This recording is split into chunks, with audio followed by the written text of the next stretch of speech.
So what is good, y'all? It is Anime K here, and we are back with another video, and today we're going to talk about how other shonen could learn from JJK.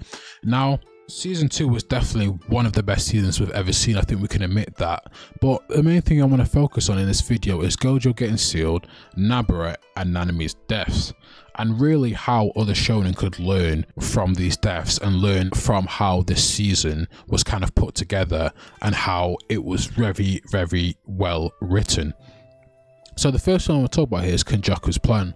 So Kenjaku had a plan to seal away Gojo, and his plan was to get Gojo in a space basically where he couldn't use his domain expansion. That was like the main threat of Gojo, was his domain expansion. Hence why they got so many people off the trains, got him down to a subway which is like a closed space, right, and then eventually sealed him away. Now the crazy thing about this plan is it actually nearly fails, but I think what was so genius about Kenjaku being put in Geto's body is because from the hidden inventory arc we've seen the relationship between Geto and Gojo. We've seen how they were very close. They literally called each other best friends, they called each other the strongest, you know, they were very, very close. And Geto's death very much affected Gojo because that was his best friend, and he really felt alone after that. So Kenjaku using Geto's body to come and speak to Gojo using the same phrase that Geto would say to Gojo, right, when he was alive, it kind of shocked Gojo, and he couldn't really fight back because if you see, he could have actually maybe escaped from the box, right? But him being so shocked about someone coming back in Geto's body,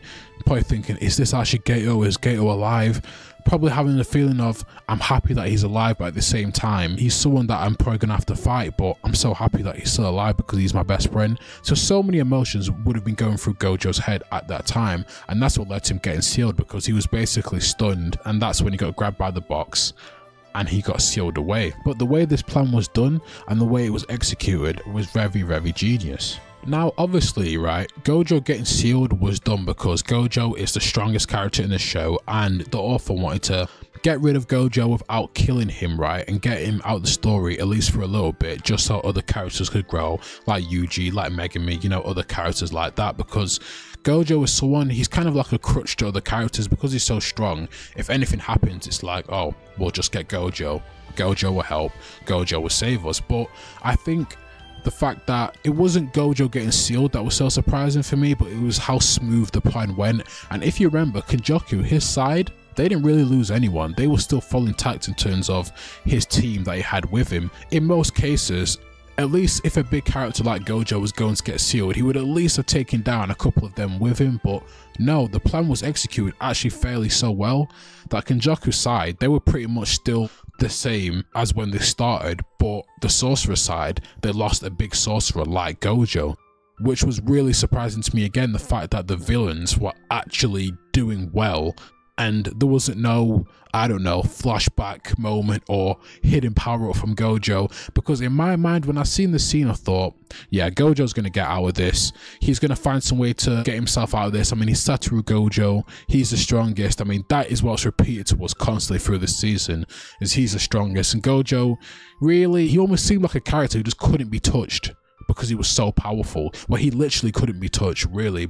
But the fact that the plan worked so well and Kenjaku sealed him away, it was like, huh, this is different, but you know what? I kind of like it. So now we move on to Nanami's death. Now, Nanami's death, Nanami wasn't a character who was unkillable for me. You know, you have them characters in a show where you just know they won't die. Like Yuji is a character in JJK, and I think he's probably the only character in JJK that, you know, he probably won't die, right? He will probably be a character that will actually stay alive. But for me, Nanami wasn't an unkillable character, but for him dying in this very moment, I don't know why, but it just shocked me and it caught me off guard. Now, I know a lot of manga readers would have been caught off guard, but for the anime only watchers, right, in season 2, the amount of main characters that actually died, it was really, really surprising to me. But the way he died, and I think him trying to decide what to say to Yuji in his last moments, made the scene very, very emotional. And I think what also made it emotional is because Nanami, as a character, he's a very likable character. He's someone who, his philosophy is, he won't let his students fight. He will fight for them. He won't let any of his lower classmen go out and fight. He will be the one that fights. I just love that about his character, and obviously it stems from the trauma of him losing Haibara. But I think him dying in that moment was such great character development for Yuji, and we will touch on Yuji's character development in this arc.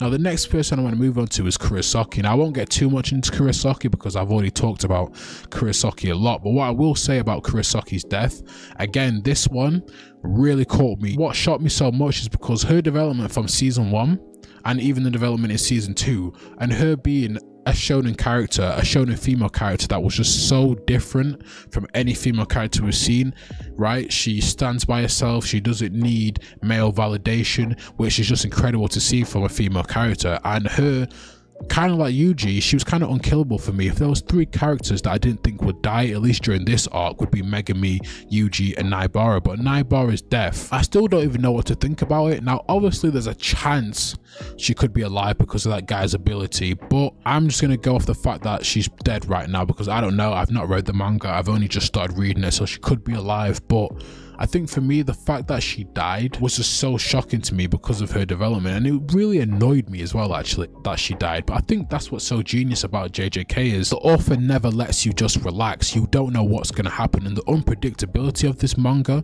the unpredictability of this anime is kind of what keeps you glued to the TV. And for the most part, right, you literally don't know whether a villain or a hero is going to win. You legit don't know. Like, going into season 3 now, if someone tells me to bet on a fight between a hero and a villain, or a good guy and a bad guy, or a curse and a sorcerer, I legit wouldn't be able to tell you who's going to win unless the sorcerer that's fighting them or the curse that's fighting them is overwhelmingly stronger. What they've done so well is to just constantly have me on the edge of my seat, and Naibara's death was definitely one where I was like, what the hell? She actually died. And again, Yuji's development, him seeing again one of his closest people die, was so big for his development as a main character. And I think the author is doing a good job at kind of setting Yuji up to be this just monster, curse-hating killer. And what I like, right, about the author of JJK is he's not afraid to kill off any character. If you like a character, he is not afraid to just go boom and get rid of them. I mean, if you're reading the manga, and I'm not reading the manga, but I've seen these manga spoilers, and a certain character, a certain fan favorite character just died. Now, obviously I won't spoil it here, but a certain fan favorite character died.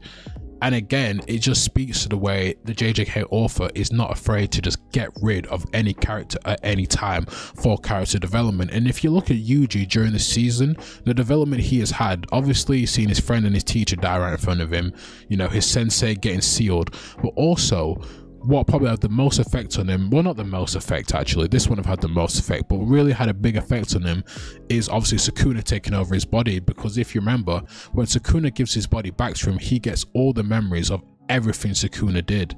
So he gets Sukuna killing them girls, Sukuna destroying the whole town, destroying everything, killing so many people, right? Yuji had those memories kind of brought back to him like it was him that actually did it.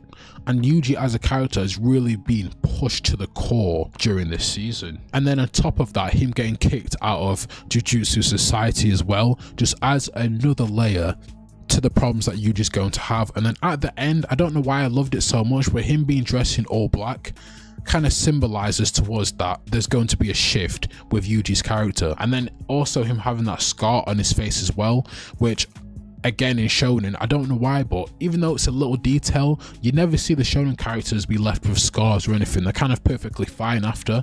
They don't really have scars. Now obviously with Naruto, he lost his arm, right? But for the most part in shonen, you won't see them with scars. But I think it just adds another layer to Yuji, and it kind of shows us that now Yuji, he isn't smiling, he's got scars on his face, he's been hurt, and he's not the same happy character that we've seen from season 1. But to kind of conclude this video and to kind of end it here, I will say that what JJK does is it keeps you on the edge of your seat, for one, and two, the author is just not afraid to kill off main characters. And I think a lot of other mangas could learn from JJK. Now, am I saying you should just kill off every single one of your main characters? No. And I don't think every shonen should do this, right? I don't think every shonen should just kill off all the characters, because it just won't work. But I think what JJK does so well is he writes so many great, well-written characters that you didn't think would die and that were really strong will just die. And I think JJK does this so well. And I know a lot of manga readers, a lot of manga creators have already made videos on this, but for an anime only watcher, for me to see this, I think is what really made JJK season 2 one of the best seasons we've seen from an anime. And I think when it's all said and done, JJK will be known as one of the best shonen to ever be created, or at least it will be remembered for a long time, because when you get something in any single kind of aspect of life or content or whatever where something comes in and does something different, it will be remembered. And I think JJK will be a standard for shonen animes to come, as just the standard of what shonen, not the standard of what shonen should look like, but a standard of what shonen could become in terms of female written characters, keeping you on the edge of your seat, having deaths of characters that you didn't think would die. I think all that, coupled in with the great animations from MAPPA, is what made this season so great. And I think other mangas and other shonen mangas should learn from JJK and should implicate that into their stories. But look guys, let me know what you think. Anime only watchers, let me know what you think about this. How shocked were you by the deaths that happened during the season? Because I know I certainly was. And really, I don't think I'm even prepared for season 3, to be honest. I'm not prepared, really. But look guys, like, comment, subscribe, share the video. Tell me if you want to see other JJK content as well, because right now one of my favorite animes, I mean, I can't decide between JJK and Vinland Saga which one is the best of 2023, but I'd probably give it to JJK. But look guys, like, comment, subscribe, share the video. Thank you for watching, listening, or however you choose to indulge in my content, and peace. I am out.